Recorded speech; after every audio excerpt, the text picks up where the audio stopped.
Hello, I'm Captain Eric Scott of the Los Angeles City Fire Department, and I'm here today to talk about water safety. Now, many people are surprised to learn that drowning is the #1 cause of unintentional death among children ages 1 to 4. And on average, nearly 400 children drowned in pools and spas annually across our nation. So we are here today to educate you, the public, on the programs and services that the city has to prevent a tragedy from occurring to your family. Now, I'm excited to be joined by the experts on the subject matter here. We have Los Angeles Police Officer Stephanie Hurtado from the Juvenile Division Abuse Child Section. And we also have Monique Schwaneman from the Los Angeles Department of Rec and Parks Aquatic Facility. So we thank you both for joining us today. And I think we'll start with you, Officer Hurtado, if that's okay. Let's paint the picture. Why is it that we are here today talking about drowning prevention and swimming pool safety? So Juvenile Division investigates, amongst other things, drowning and near drownings of children under the age of 11. Recently, in a span of 3 weeks, we responded to 3 different incidents where children drowned. Yeah, I went with some of your counterparts to some of those incidents, and they are some of the most difficult type of calls that we go on. I'm sure you both would agree. So thank you for that information. And Monique, we'd like to chat with you too. We'd like to talk to you more about the aquatics division. And would you agree that in general, one of the safest places, if you're going to be around the pool, would be at our city pools? Because it has a variety of programs, doesn't it? Oh, absolutely. Absolutely. Our lifeguards are so well trained. They go through months of training, yearly recertifications. We're trained in CPR, first aid, and our life-saving staff are the instructors teaching our children, adult, and adaptive swim lessons. So definitely the safest place in the city of LA that you could go and have fun, have a blast, and swim. I think it's so interesting and heartbreaking that 92% of the preventable drownings in the state of California are our own residents. I hear a lot of times people thinking it's people coming from out of state or out of country to have a good time and use our facilities, but it's our own communities. And our BIPOC, our Black, Indigenous, and people of color, those communities suffer the most. So it's really important that they come to our facilities, learn water safety, take our swim lessons. We give away free swim lessons. For the past 4 years, we've given away 100,000 swim lessons. So it's either going to be free or it's going to be low cost. So we really want people to come to our facilities. That's wonderful. You know, we're very fortunate to have programs like that right here in the city. And Officer Hurtado, now you actually investigate child abuse, as you alluded to. Now that's got to be a difficult job to do, but can you share with us maybe some of the lingering effects that could take place, some of the life-changing disabilities of victims that are near drownings? Yeah, so some of those injuries are long-lasting effects, like you mentioned, of hypoxic brain injuries, which can cause some long-term disabilities, permanent disabilities, such as loss of mobility, loss of speech, loss of vision. We see a lot of lung injuries, difficulty with memories, learning disabilities as these children develop in life, and just overall permanent loss of basic functions. Yeah, and those are tragic and long-term, because sometimes we'll go on scene, the victim's been pulled out, they called 911, dispatchers are giving CPR, they get a pulse back, and that's all great. They go to the hospital. Most people don't ever hear about it, but they also don't hear about the long-lasting problems that come with those near drownings. It's not just the deaths. Right. Yeah, that's a good point. So we also know that tragedies can be avoided. So let's talk a little bit more about what we could do to make our visit to any body of water safe for the kids, the pets, and the adults. And specifically, we'll break this up into maybe 2 sections. So maybe a little bit more for beaches, lakes, rivers. How do we ensure that we're safe when we're visiting those fun places? At our beaches and our lakes, if there is a designated area where a lifeguard is there to watch over you, please swim in those areas, choose those areas. It's also important to designate a water watcher in your own party. So someone who is dedicated to watching you, not distracted by cell phones or anything like that, and just really focused on people being safe and people, them helping if someone needs to be rescued. You always do want to stay within arm's reach of any small child. One of the rules that we have at our LA City pools is anyone under the age of 7 must be within arm's reach of an adult, a 1-to-1 ratio. And that's crucial. We've had 0 drownings at any of our city pools in over a decade. So these rules work. I know it's, if you have 2, 6-year-olds and you need 2 adults, I understand that it's hard. It's hard to get 2 adults in your party, but these are why we have these rules, is so people can be safe. And if you have people who might not have a great ability of swimming yet, or those younger children, have them use a U.S. Coast Guard approved life jacket. On the inside, there's a U.S. Coast Guard approval number. That's what you want to look for. And so those help greatly as well.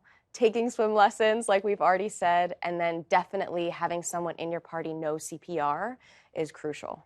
Yeah, good points. Swim lessons, approved life vest, knowing CPR, and as you mentioned, no drownings in over a decade. City pools are safe. That's what you're saying. City pools are safe and wonderful and fun and great. How about you, Officer Hurtado? Do you see any things that people should avoid to make sure they're safe, particularly beaches, lakes, rivers? Just to touch on the distractions, sometimes pets are distractions. We've seen pets that bump kids into the pool. Parents don't really realize it. So you want to keep your pets away, make sure your dogs or any other animals that might distract or bump your kids into the pool, that's a big one. But also inside of our homes, we want to make sure the bathtubs, we're always watching your children, even if it's an inch of water or however little water you think may be in there.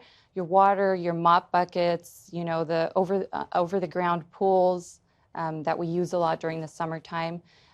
Be cautious of all of those also, because serious injuries, serious accidents can happen there also. Those are good points. I didn't even think about the dogs. Well, that's an excellent point. But do you also see people maybe over drinking or doing anything they're not supposed to do that makes it more of a problem? Yes, distractions are also drinking, smoking, prescription medications. Make sure that your water watcher essentially is kind of like your designated driver of water events. Right. Yeah, good points. Thank you for that. So Monique, we're going to go back to you. Now let's talk a little bit more about, let's say, smaller bodies of water like spas, pools, bathtubs. What are some practical things to make those safe for our families? Yes, so we have 7 simple steps to make sure that those smaller areas of water are safe. Constant supervision, like you were talking about. If it's 1 inch of water, like you were saying, someone has to be there watching those children. Proper fencing around the pool areas, because that's what happened in those other unfortunate drownings, right? There wasn't proper fencing. Pool and spa safety covers, and utilizing those covers when the pool's not in use. Door, gate, and pool alarms, so those are triggered when someone goes into that area and you're not aware of it. Safety drain covers inside the pool, and of course, swim lessons, saying it again, swim lessons, and then learning CPR. Learning CPR as a family. Everyone should know CPR. Yeah, no, that's an excellent point. And, to piggyback on that, when children are learning to swim, be a great time for parents to learn CPR. Yeah, and parents to learn to swim too. A lot of Right. parents come and sign up their children, and they see them having a great time with their instructors and learning so quickly. And then they're like, oh, do you have any classes for adults? And yes, we do. Come in and learn to swim also, definitely. Yeah, and from the fire department side, we couldn't agree more. Bystander CPR is a true link of survival to have a more successful outcome to these near drowning and drowning, because every second counts when it comes to that. So no matter, we're going to try to fly there as quick as we can, red lights and sirens, but seconds count, especially in a water-related emergency. So if people can know how to do CPR, start those chest compressions to push that oxygen and blood to the brain to circulate it before it becomes, as we say, necrotic or starts to die, it's a key to having that successful outcome and a real difference. So good points. So, Officer Hurtado, we're back to you. As you'd mentioned that you investigate juvenile incidents. So, twofold here. First, can you tell us why you investigate those or a little bit about it? And second, really, what effect does that have on the family? Yes, so at Juvenile Division, we investigate all physical and sexual assault cases where the parent or guardian might be responsible for this. And we also investigate homicides and undetermined deaths of children under the age of 11. Drownings and near drownings fall under this investigative category for us, as we are tasked with determining whether any kind of criminal action led to these events. So that's interesting. If there's any drowning or near drowning, you have a duty as a police officer in Los Angeles to go to that residence, that house, and to do a thorough investigation to see if there was neglect or criminal activity and document that for the city. Yes, so we actually have to respond at scene to conduct these investigations and talk to all pertinent persons involved in these events. So, as you mentioned to begin with, we had 3 tragic incidents with a time span very short. Within 2 weeks, that we had 3 people, children, ages 1 to 4, die. And I went on scene with one of your officers to deal with one of those incidents. And I was able to get a glimpse of how challenging that is in your job to have that interview, that investigation at their home during the worst day of their life. So what kind of challenges do you see when you perform that investigation with the family? Yeah, so we have to do a walkthrough with the family. We do a step-by-step, and we photo document with one of our department photographers exactly what occurred that day. And although we understand the sensitivity and complexity of these cases, they are very important. We also have a great working relationship with the mayor's crisis response team. So they respond to the scene with us and provide the family with support and grief resources. Yeah, that's an excellent program. You know, often when the fire department, we get there, we mitigate the emergency, transport if necessary, and we're on to the next. But there's really a long tail effect that it has on the family and your investigations. And I'm a big advocate, the fire department is, of the mayor's crisis response team. They really come out as that liaison between first responders and the family to kind of bridge that very difficult time period. That's a good point. Right, because these are life-changing events for not only the victim, but the entire family. Right, right. And on the topic of drownings, they happen very quickly, don't they? It's not like the movies where everybody thinks, oh, they're splashing and they're yelling your name. Sometimes it could be just a silent killer. And as graphic as it sounds, sometimes the first thing that we hear on that 911 call is they see a body floating. So they can be that silent killer that people need to be aware of. And the key, I think, that we would all agree is that drownings are preventable. So how do we prevent them? And is there any online material, particularly Monique, do you know of any websites that viewers here at Channel 35 can go to get more information, to make sure Officer Hurtado is not knocking on their door going over an investigation? Absolutely. You could visit our LA City website, swimla.org, and we have water safety tips there. You can also visit the American Red Cross website, and that's where you can go to find CPR classes as well. And then poolsafety.org has some great tips about backyard pool safety. And just to touch upon what you already said, because we tell our lifeguards this all the time in our training, is that, yes, drowning doesn't necessarily look like the movies. And if you can imagine, someone is using all their energy just to keep their head afloat. And so it could even look like the water's at their chin level and just their eyes get wider. And that's all they can do. They're using up their breath, so they can't even call for help. So if you see someone barely being able to hold their head above water, that's a telltale sign that they might need some assistance. Right. Yeah. And they're very frantic. It's your fight or flight that kicks over for them to try to survive. So you might even grab onto you. Expect that if you're trying to rescue them, but get them out to a safe place, hard surface, call 911, right? And if you don't feel confident in your own abilities to go and rescue that person, look around for what resources you have around the pool deck. If you have a ring buoy or a shepherd's hook or a pool brush broom that you could reach out to them, great. If not, you probably have a towel. Right. You can, throw the towel to them and try and reel them back in. So just try immediately, call for 911, but then look around and see what you can extend to that person to help them and bring them in. So just to touch on that, another thing that we see is kids that end up falling into the water because they're reaching for something. Make sure there's no toys in the pool. You don't leave any floating devices that might attract your children into going into the pool. Yeah, both of you brought up excellent points. Yeah, if there's some sort of a distracting thing in there that the kid wants, they're going to go straight for it. And they might be used to being around water with floaties and parents holding them and think that it's going to be all fine. So let's remove that from the equation.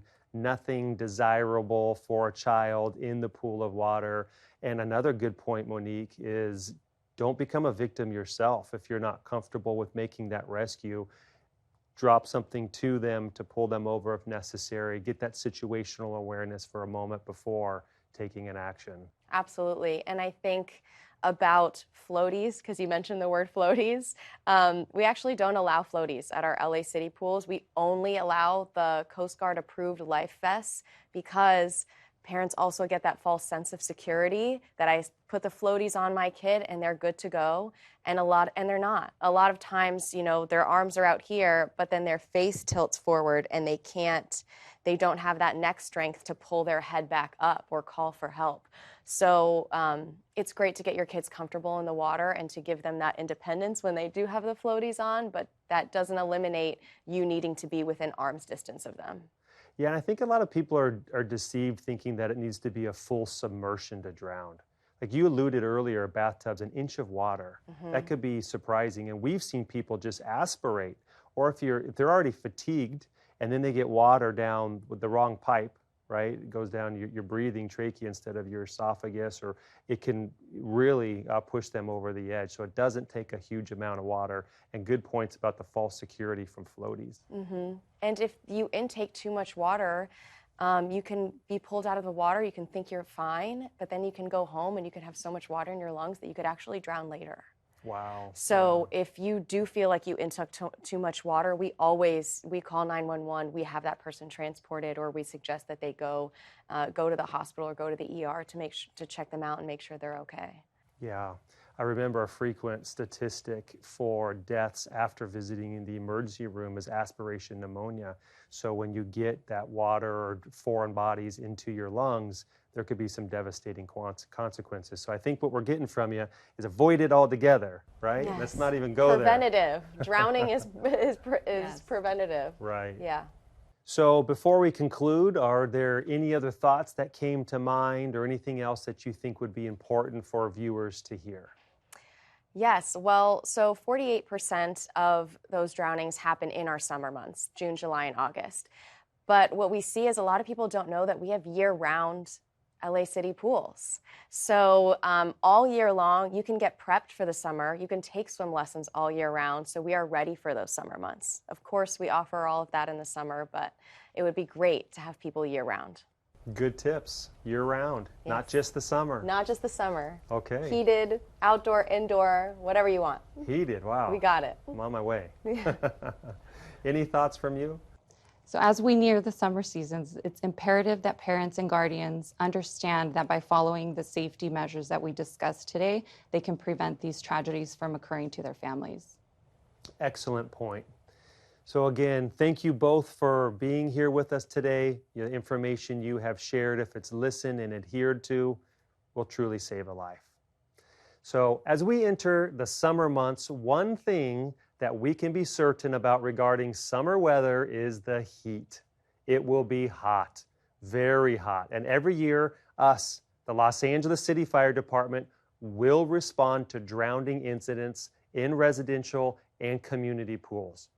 Tragically, most of those emergency calls involve young children that were left unsupervised or unable to swim. So as we prepare for those hot days ahead, we should remind ourselves that water and children can be a dangerous combination, especially when the children are not constantly monitored. So whether it's swimming pools, above ground pools, spas, bathtubs, a river, a beach, a lake, the water can be a welcomed relief during the summer months, but should be treated with caution. Our goal is to ensure that you are safe and educated on water safety tips. So we sincerely hope that you found the information helpful to keep you and your loved ones safe. For more information, we always encourage you to visit LAFD.org. Again, thank you to our guests today, and remember to stay water safe, Los Angeles.